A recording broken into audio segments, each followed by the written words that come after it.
Welcome to Section 8, Circuit Loading and Demand Factors. It is your responsibility to understand and apply all requirements of the Canadian Electrical Code Part 1, including those not addressed in the training. Do you want to know how to take this course? Click Yes. Hi, I'm Olivia, your subject matter professional for this learning.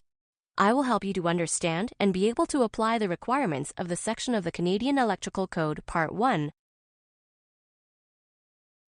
The aim of this training is to provide new knowledge and to support the development of new skills that you can apply immediately to your job.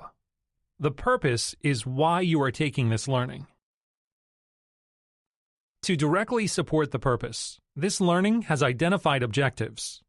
Here is what you will learn as you take this training.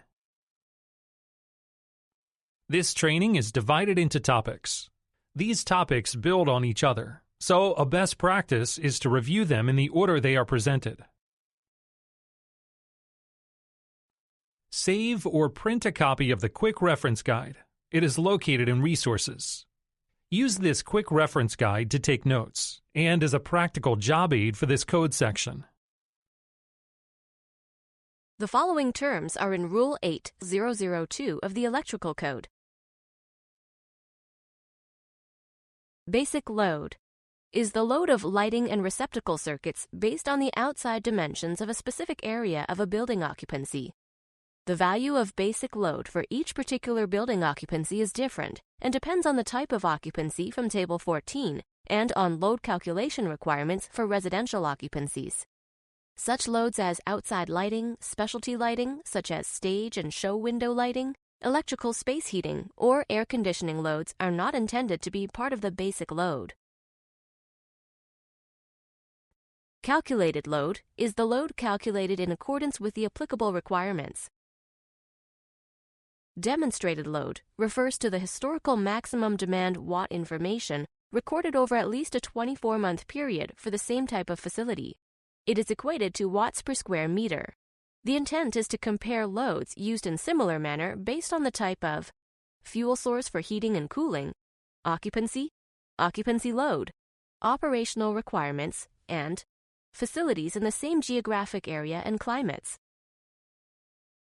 Control of electric vehicle supply equipment loads is the process of connecting, disconnecting, increasing, or reducing electric power to electric vehicle supply equipment loads. Electric Vehicle Energy Management System is a means of controlling electric vehicle supply equipment loads comprised of any of the following: a monitor or monitors, communication equipment, controller or controllers, timer or timers, and other applicable devices. Section 8 is a general section of the code that provides the requirements for determining the ratings for electrical equipment, supplying various types of loads, and determining conductor ampacities for consumer services, feeders, and branch circuits.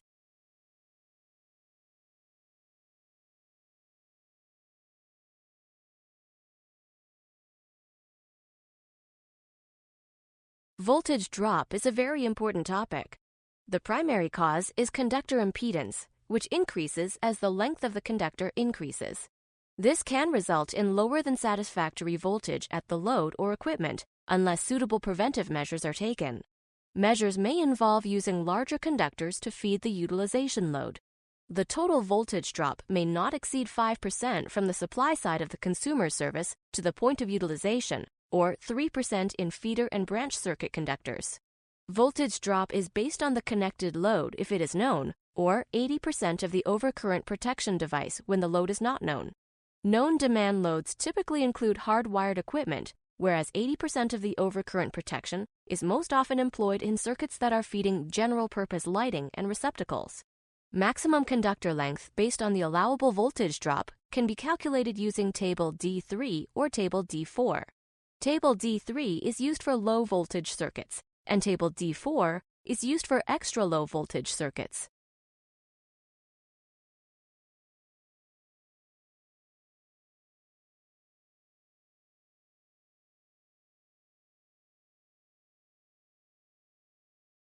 Voltage drop is based on the calculated demand load of the feeder or branch circuit, when the overcurrent device is determined by other sections of the code. Examples of this include, but are not limited to, motors, transformers, capacitors, welders.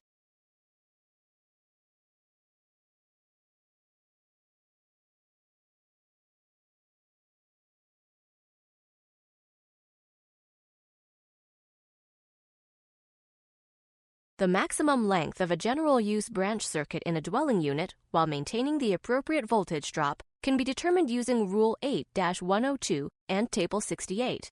It takes advantage of the fact that in most dwelling units, the distance between the supply side of the consumer's service and the branch circuit overcurrent device is often short, with very little voltage drop. As a result, Table 68 permits an increased distance on the branch circuit conductors than would be permitted by a calculation using Table D3. Table 68 lists the maximum distances permitted on a general-use circuit based on the conductor size and overcurrent device. To use Table 68, the circuit must be a general-use 2-wire circuit, use 90 degrees Celsius conductors, not exceed 120 volts, not exceed 20 amperage, not exceed a 30 degrees Celsius ambient. Note, the distances are measured from the supply side of the consumer service to the point of utilization.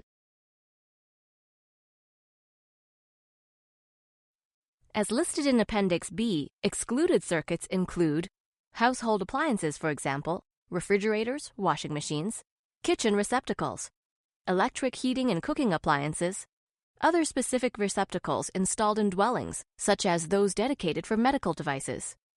The maximum distances for these circuits should be calculated in accordance with 8-102.1 and Table D3. In industrial establishments where maintenance and supervision take place by qualified persons, the design must ensure that the voltage at the point of use is within the rating or voltage tolerance of connected device or devices. Essentially, this permits the voltage drop to exceed the 3% or 5% values when the conditions of Sub-Rule 4 are followed. Please read the scenario and follow the instructions to submit your answers.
It is important to understand the ampacity of a service, feeder, or branch circuit as it relates to circuit loading.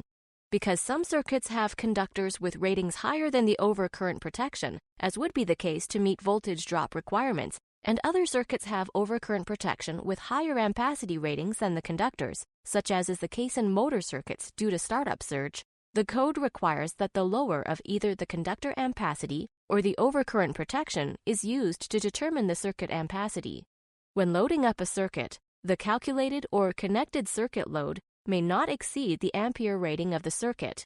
As a default, any calculated load is considered a continuous load unless it can be proven that it will meet the non-continuous requirements outlined in the table as per Sub-Rule 3.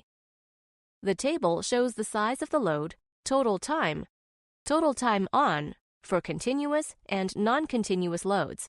In the continuous column, it is denoted that loads have a total on time greater than 1 hour in a total 2-hour period for loads up to 225 amperes, and a total on time greater than 3 hours in a total 6-hour period for loads above 225 amperes are considered continuous.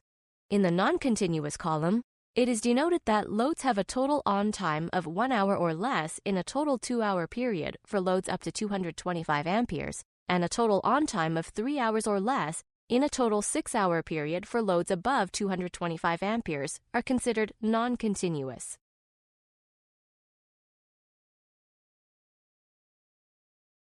Where a fused switch or circuit breaker is marked for continuous operation at 100% of the ampere rating of its overcurrent devices, the continuous load as determined from the calculated load must not exceed the continuous operation marking on the fused switch or circuit breaker, and unless it is required by the item, must not exceed 100% of the allowable ampacities of conductors selected in accordance with Section 4, or 85% of the allowable ampacities of single conductors selected in accordance with Section 4.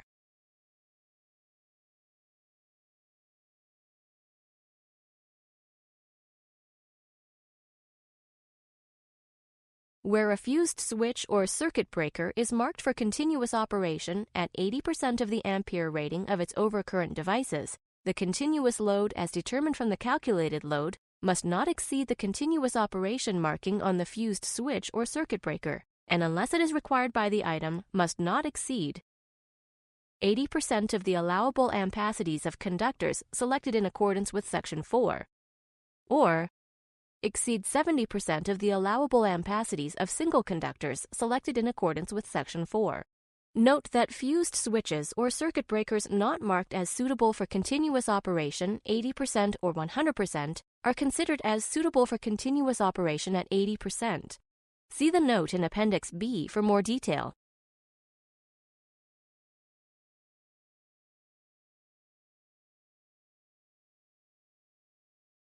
The continuous load, as determined from the calculated load connected to a cable bus, must not exceed the values determined using the overcurrent device's continuous rating and wiring method.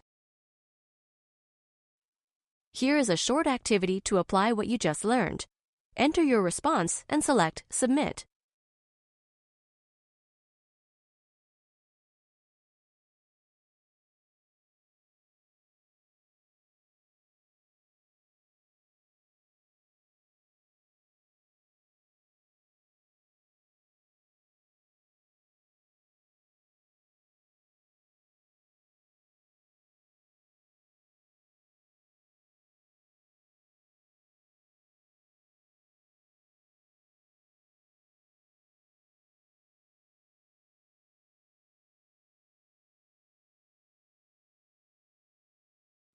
The following steps explain how to apply circuit loading factors when determining the rating of the overcurrent device sizing, overcurrent devices, and conductors. Step 1. Determine if the load is a continuous calculated load or an equipment load continuous calculated. Step 2. Determine the total continuous and non-continuous loads. Continuous loads are 171 amperes. Non-continuous loads is not applicable here. Step 3. Determine that the conductors terminate at either end, or both to a circuit breaker or fusible switch. Step 4. Determine the fusible switch or circuit breaker's continuous operation rating, 80%. Step 5. Determine the wiring method and ampacity table, Tech 90, Table 2. Step 6. Determine the maximum circuit loading permitted using equipment rating and wiring method, 80% as per 8-104-6A. Step 7. Using the circuit loading from Step 6 and the loads from Step 2, determine the minimum circuit breaker and conductor ampacity, minimum ampere rating of the circuit. Continuous load divided by 80% plus the non-continuous load, 171 divided by 0.8 plus 0 equals 213.75 amperage. Step 8. Minimum standard rated circuit breaker is 225 amperage, Table 13. Step 9. Determine the equipment termination temperature rating, 75 degrees Celsius. Step 10. Determine the minimum conductor size using the appropriate temperature column from the table determined in Step 5. Table 2 75% Celsius column, 4-aught AWG, 230 amperage.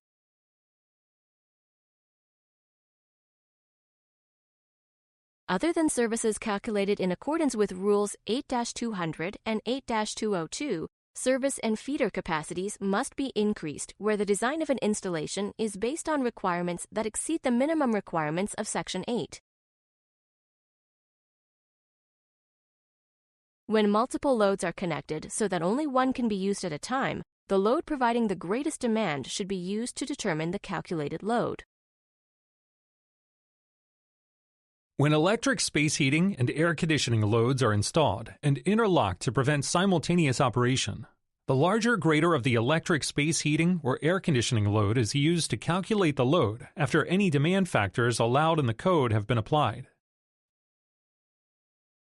This rule may seem confusing in that it pertains to loads that are cyclic. Although these loads are physically connected so that it is possible to operate them at the same time, the operation of the system is such that this does not usually happen in normal circumstances. In this situation, the ampacity of the feeder conductors can be based on the maximum load that might be connected at any one time. For example, in a machine shop, many machines are connected, but usually only a few operate at one time, depending on the need during that business cycle. In this scenario, any lessening of the load requirements requires careful discussion between the parties involved. In such cases, it is better to calculate loads based on the more conservative load requirements. Otherwise, if the installed electrical infrastructure is not large enough to accommodate future load growth, an expensive change may be required.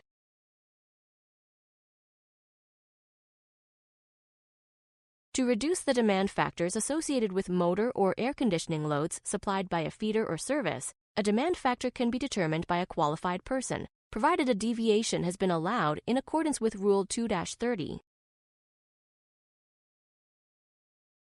The ampacity of conductors of feeders or branch circuits must be in accordance with the sections of the code that deal with the respective equipment being supplied. This rule points out the fact that the application of demand factors to some loads can result in the conductors of a branch circuit being larger than the feeder conductors, or the conductors of a feeder being larger than the service conductors. In such cases, the ampacity of feeder conductors are not required to exceed that of the service conductor's ampacity, and the ampacity of the branch circuit conductors are not required to exceed the ampacity of the feeder conductors supplying such branch circuit. Where additional loads are to be added to an existing service or feeder, these additional loads must be calculated in accordance with this section. However, where it is impracticable to calculate the existing loads, accurate information on the existing already installed loads taken over the last 12 months can be used to verify that the ampere rating of the existing feeder or service is enough to accommodate newly added loads.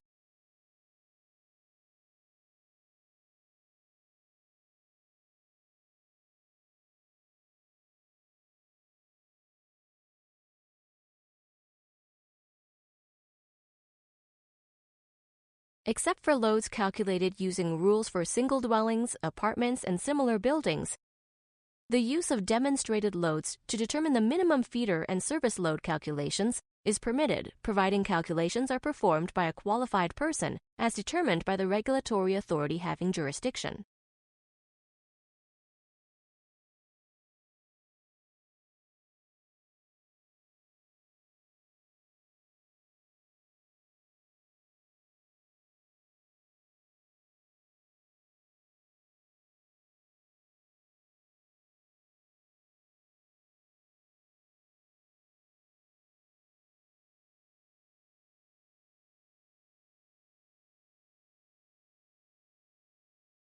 A demonstrated load can be used where buildings similar to the one in question already exist and can provide the necessary information required to calculate a new service or feeder.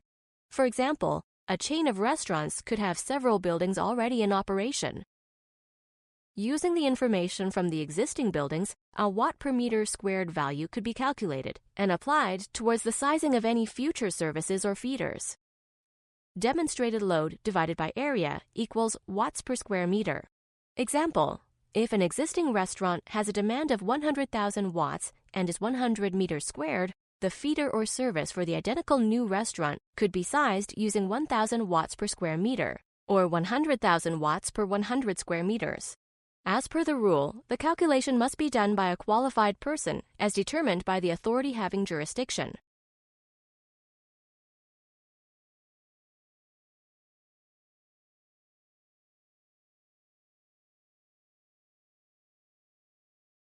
The Electric Vehicle Energy Management System determines the allowable demand load for electric vehicle supply equipment. The demand load for the equipment must be equal to the maximum load allowed by the system.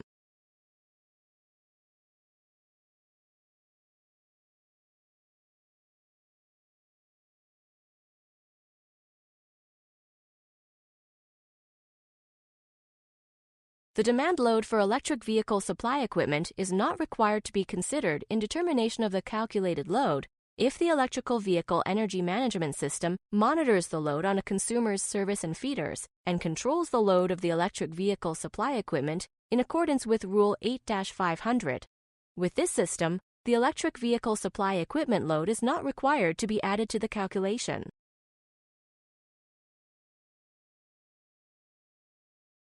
Determination of areas. Living areas designated in Rules 8-200 and 8-202 are determined from inside dimensions. It includes the sum of 100% of the area on the ground floor, 100% of any areas above the ground floor used for living purposes, and 75% of the area below the ground floor. It is very important to understand the different calculated loads for services and feeders regarding different types of dwellings. This is particularly true in single dwellings, in which the calculated load for the service or feeder is based on the size of living area. The minimum calculated load for a service of feeder is 24,000 watts when the floor area, exclusive of the basement, is more than 80 square meters, and 14,400 watts when the floor area exclusive of the basement is less than 80 square meters.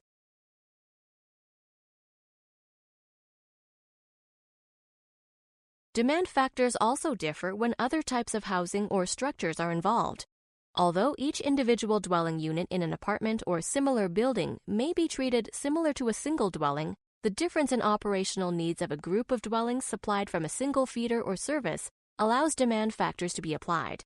Rule 8-202 focuses on the calculated loads for services feeders as it applies to apartment buildings and similar buildings.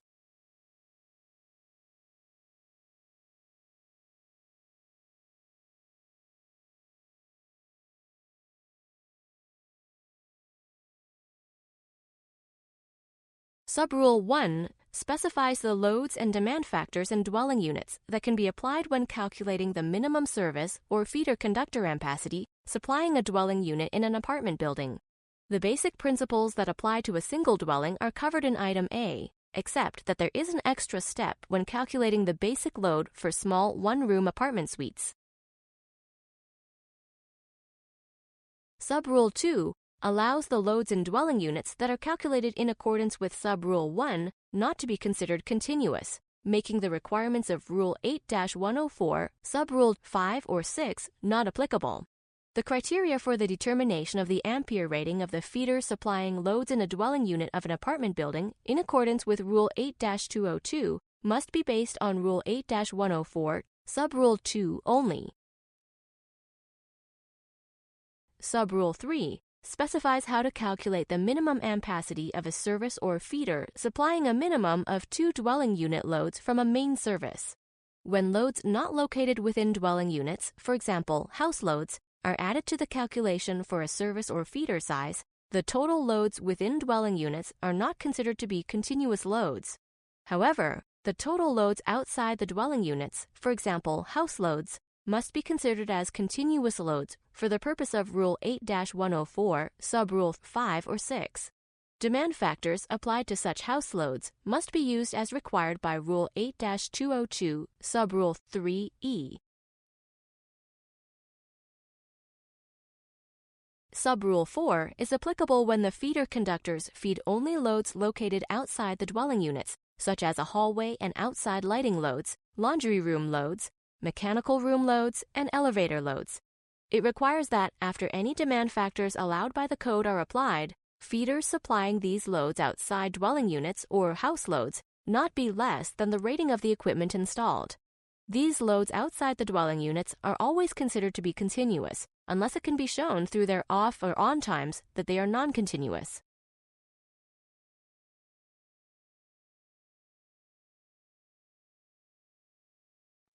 Please read the scenario and follow the instructions to submit your answers.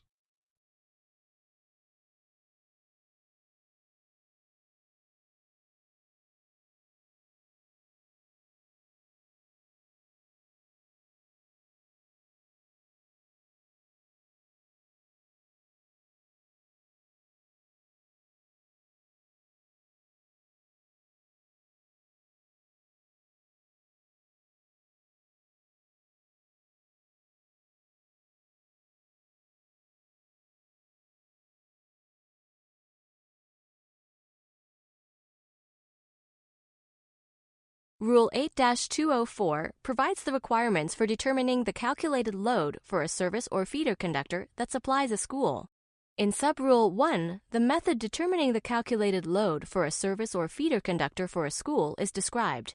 Subrule 2 lists the demand factors that are to be applied to those loads calculated by Subrule 1.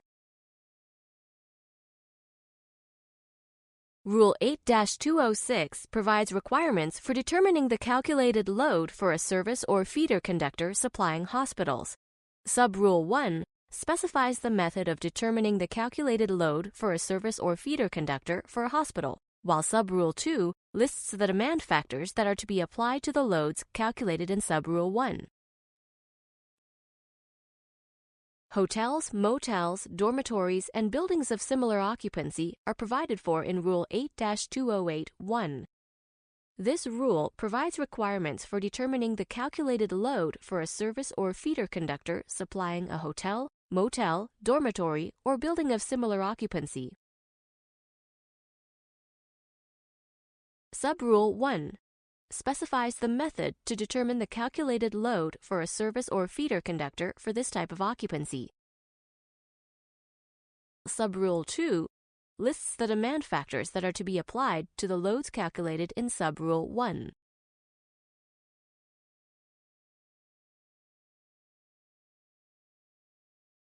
The basic requirements for determining the calculated load for service or feeder conductors supplying building occupancies other than those covered in Rules 8-200 to 8-208 is provided in Rule 8-210. This rule establishes a method for calculating loads in order to select the minimum service or feeder conductors supplying other types of building occupancies. To establish basic loads, code users must refer to Table 14, which extends the concept of watts per square meter and the application of various percentage demand factors in calculating loads for services and feeders in different types of building occupancies. Loads such as electric space heating, air conditioning, power, and special lighting are handled separately as special loads, using their rated loads and applying the demand factors that are allowed by other sections of the code. For example, Section 62 concerns electric space heating and Section 28 motor loads. Calculating the load for feeders is not just limited to the overall building needs. Specific equipment within the building is also addressed. Rule 8-212 covers specific types of lighting, such as exit signs, emergency lighting, and show window loads. This type of lighting is not confined to one location within a building, thereby making the method of calculating load for feeders per specific area not always practical. In Subrule 1, an alternative method is established using the connected load of circuits instead of watts per square meter for calculating the loads that are supplied by the panel and determining minimum size of feeder. Subrule 2 explains the requirements for calculating the demand for show window lighting installations. The length of the window is measured along the base, and a value of 650 watts per meter is applied to establish a demand. This subrule also allows lower demand to be used where special permission has been given in accordance with Rule 2-030 on deviation or postponement.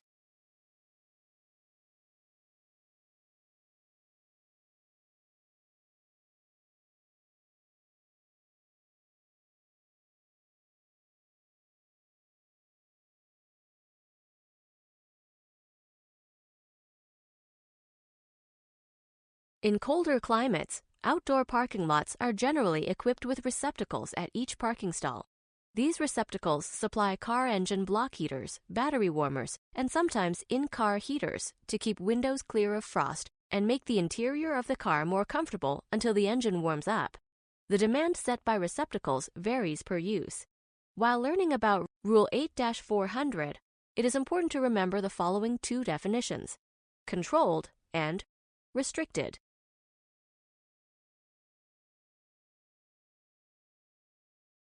Controlled is the power to the receptacle is cycled by other than a manual operation. Some receptacles are controlled by an automatic system that responds to the temperature and cycles the power to the receptacles. Another type of system, called controlled loading, supplies receptacles for 30 minutes every hour, provided the temperature is below a preset value. If the temperature rises, no power goes to the receptacle. Restricted, which pertains to power to the block heater only, and where the use of an in-vehicle heater or other vehicle heating devices are not permitted. Some premises post notices prohibiting the use of in-car heaters because a restricted loading system is in effect. In this system, one 2-wire circuit supplies both halves of a duplex receptacle so that use of an in-car heater can trip the overcurrent devices when another vehicle is sharing the receptacle. Rule 8-400 also provides the requirements for branch circuits and feeders supplying heater receptacles in parking lots.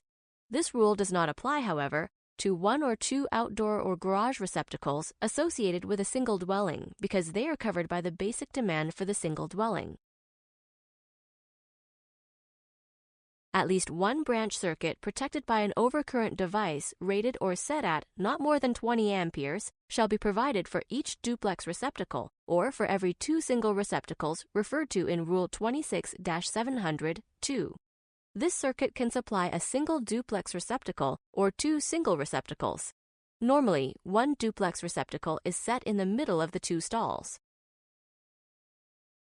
Subrules 3 and 4 cover the demand requirements for spaces that are controlled or restricted and spaces that are not controlled or restricted.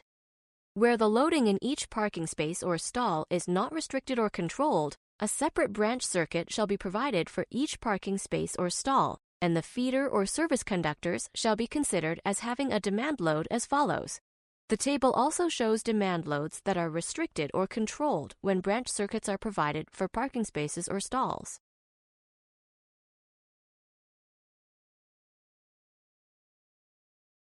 Comparison of systems in parking lots.